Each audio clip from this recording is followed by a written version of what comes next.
about the use of oral nicotine products.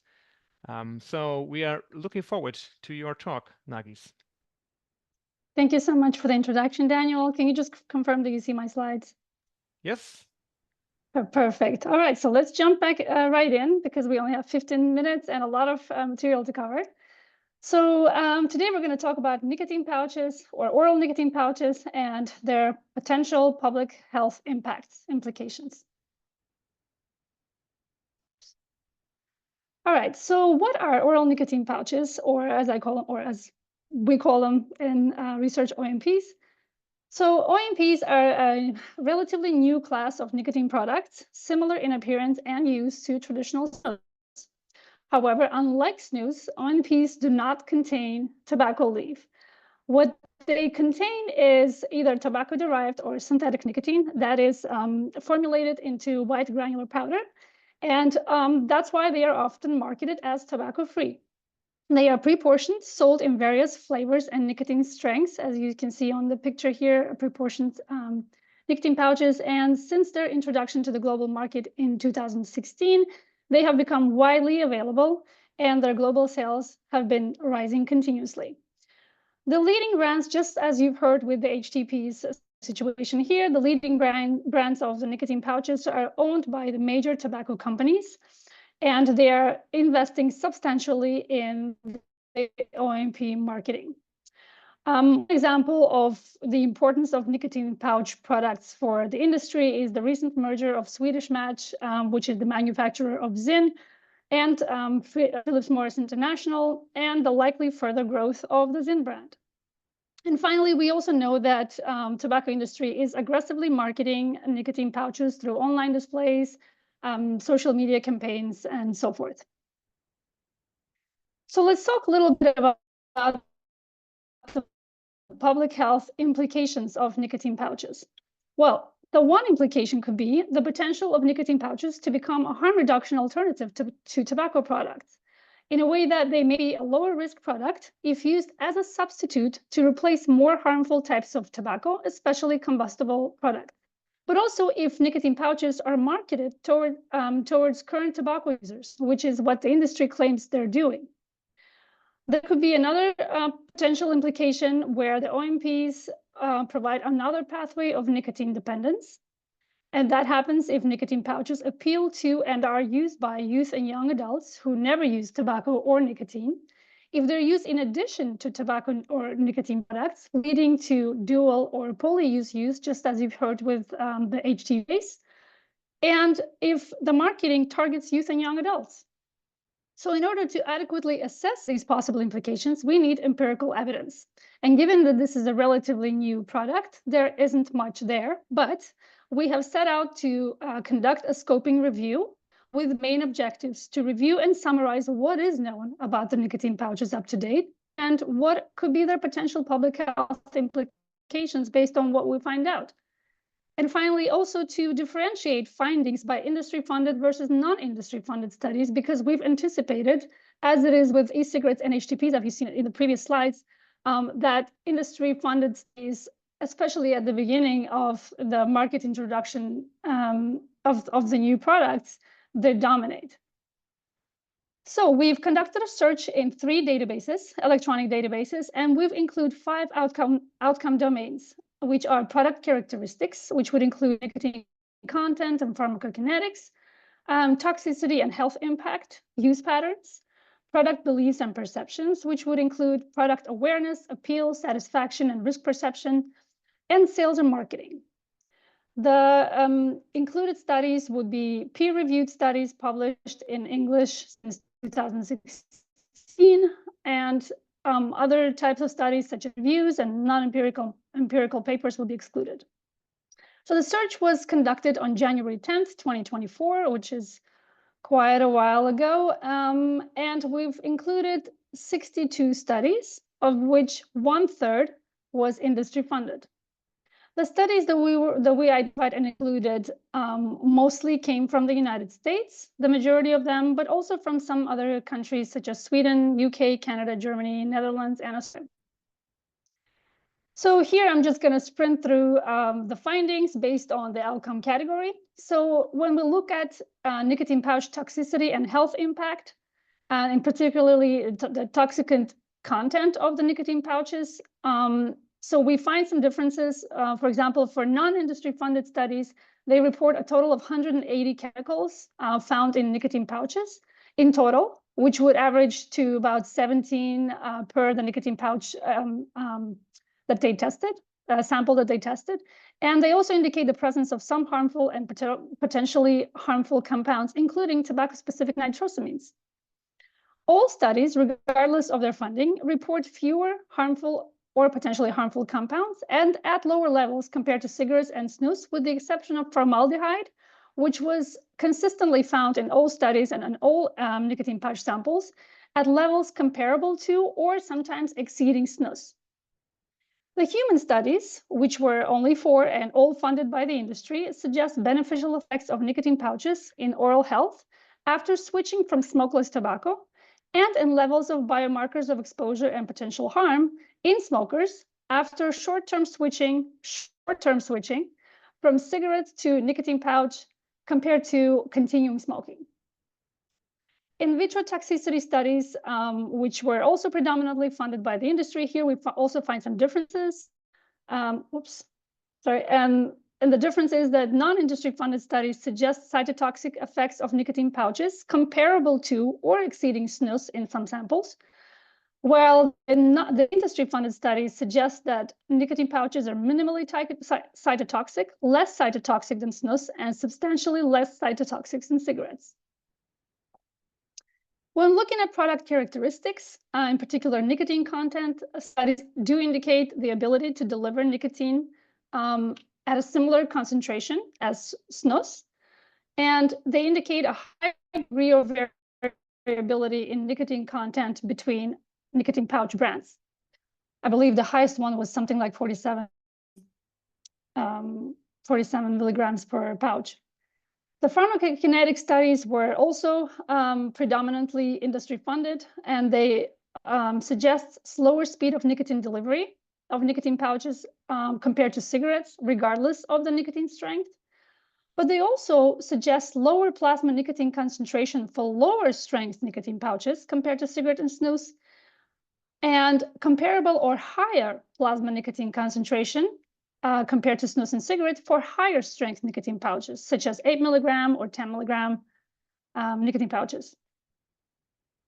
When we look at use awareness and interest, in particular in youth and young adults, in the US, which is where the majority of studies came from, the nationally representative studies show that the current use and the lifetime use is still relatively low among adolescents through 2023, about 1.5% current use.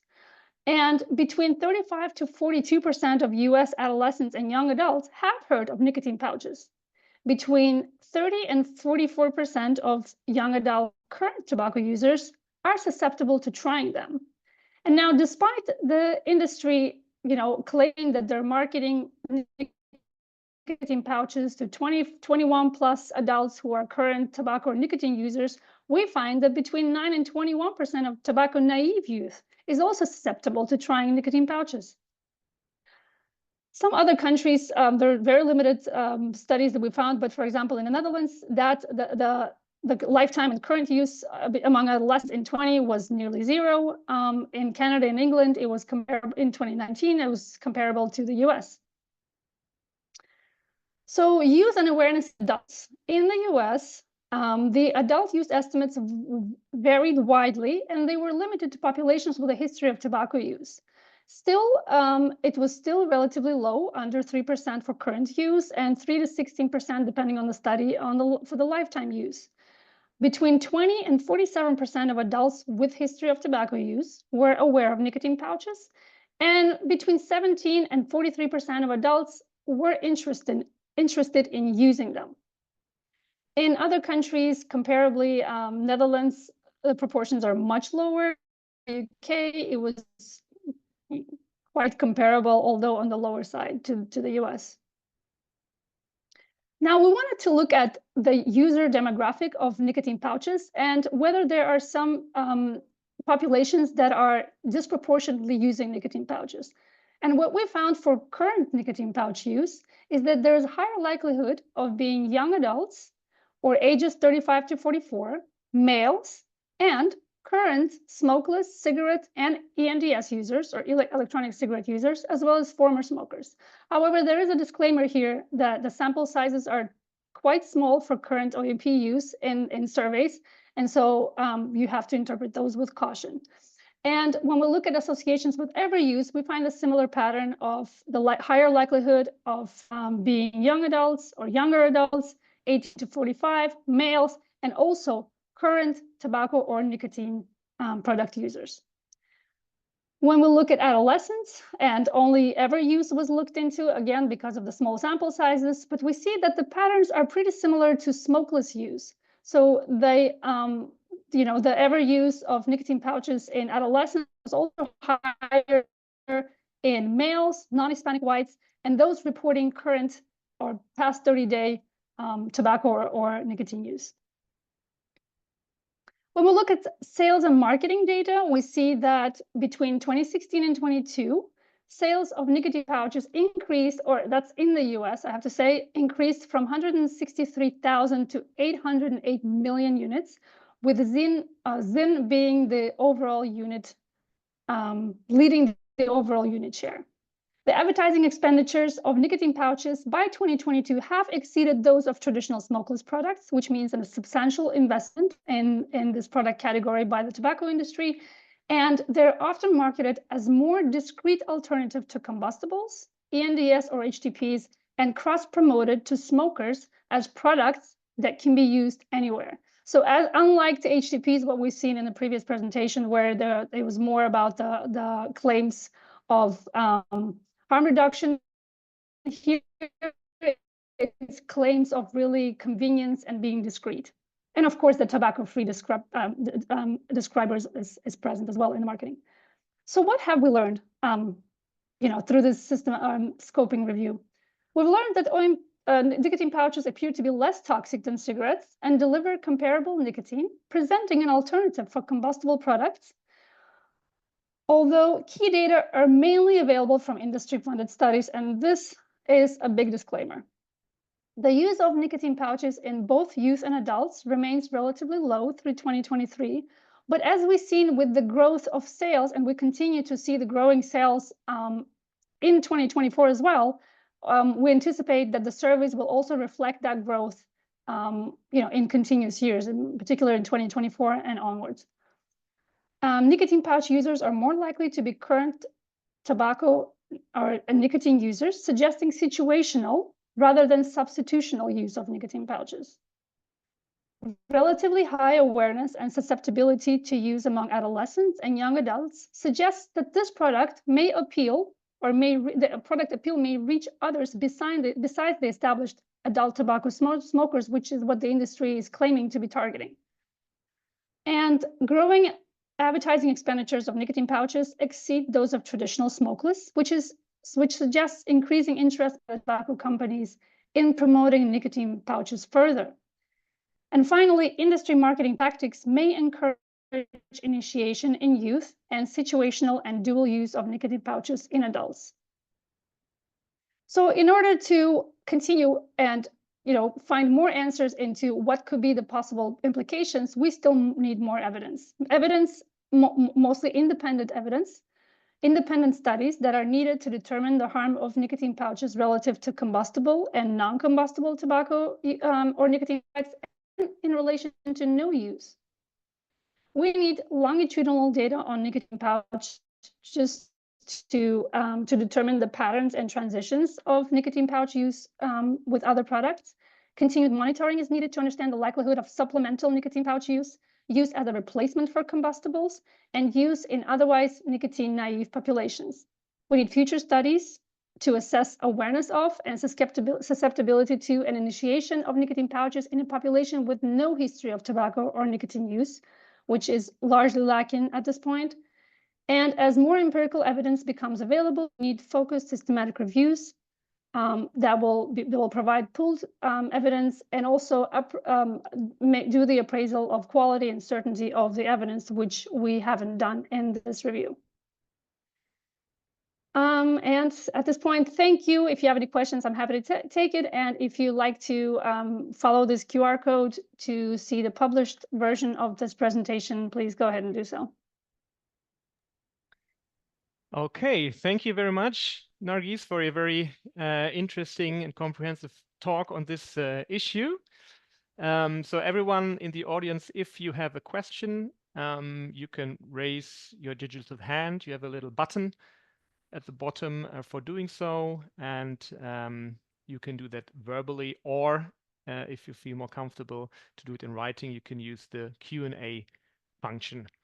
And maybe, Nargiz, you can unshare perhaps your presentation at this point, and then maybe it's a bit easier for us to discuss. Maybe just as an introductory question, very briefly, why is oral nicotine use so much more prevalent in the US than it is in Europe? Do you know why? I think because historically the smoking, the smokeless tobacco has been more prevalent in the US compared to other countries. Of course, I'm not talking about Scandinavian countries. That's a given. So I think that was the basis of, you know, why nicotine pouches have taken off and became popular in the US. And also that's also confirmed by the sales. If you look at the Euromonitor 2023, I mean, the US is the leading company for, the leading country for in sales. I believe followed by Sweden and Denmark. So you see that those countries have historically been, you know, where the smokeless tobacco has been popular. So I think that's probably the major reason. Right. So there's a question from the chat. So it's also possible to put your question into the chat. So it's Flor. She's asking, could you tell us about the current legislation and what you think is needed regarding these products? Right. So in the US or in general, let me just cover everything, I guess. So in the US, and because I work for the Center of Assessment of Tobacco Regulations in the US, I'm more familiar with that. But so in the US, in order so the FDA basically is regulating nicotine pouches. And so in order to sell on the US market, you need an authorization from the FDA to be able to do that. Now, the rule, there's a deeming rule that from the FDA that if you submit your application, if they submitted their application for authorization prior to, I believe, September 2020, then they are allowed, nicotine pouch companies who have submitted that application, they're allowed to sell their products on the US market while their application is under review, and it has been under review until now. So up until today, I'm not aware of any nicotine pouch products that have been authorized by the FDA to be sold. Nevertheless, they're continually being sold because their applications are under review, as the short answer. Now, when it comes to regulations across the world, that's where there are major differences. And it's a very dynamic situation, and it has been dynamic for the past few years. There are countries that have decided to ban it, such as Netherlands, Belgium, I believe Singapore. So the regulation is very different. So there are some countries that regulate nicotine pouches as food, under food. There are some that regulate nicotine pouches under tobacco product. There are some that are regulating the nicotine pouches as medicinal, as nicotine replacement therapy. So it really varies, and it depends on the country. Thank you. There is, I know, at least in Germany, anecdotal evidence that nicotine pouches are used in top sport. Have you come across anything like that in the literature or in your own work, that it's used to improve, I don't know, mental strength or whatever, that these products are particularly appealing for sporters, for top sporters? I'm not familiar with that. No. Do you mean like the marketing, or do you mean that they're actually being used? Used by no? Okay. I have not heard about that. No. Okay. A question, another question, and this one comes from Yael. Are there any studies comparing these products to traditional NRT in terms of exposure and health? There were a few studies that the studies that looked at the toxicant content or just the chemical profiles of nicotine pouches and compared them to NRTs, such as lozenge and a gum. And I believe the conclusion was that the lozenge had the least amount of chemicals found. I believe it was 2 or 3. And then basically after lozenge, it was the nicotine pouch. After nicotine pouch, it was the nicotine gum, and then came the snus in terms of how many chemicals were found in the products. But other than that, there's not a lot of research going on though. Okay. Maybe one last question and maybe a quick answer.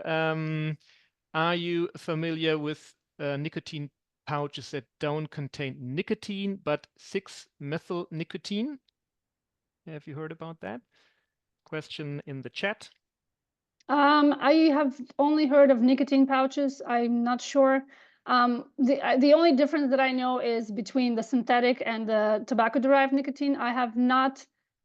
Our research did not include non-nicotine pouches, so I can't really comment on that. But it's an interesting question that I'll follow up after this call. Okay. Thanks once again, Nargiz. This was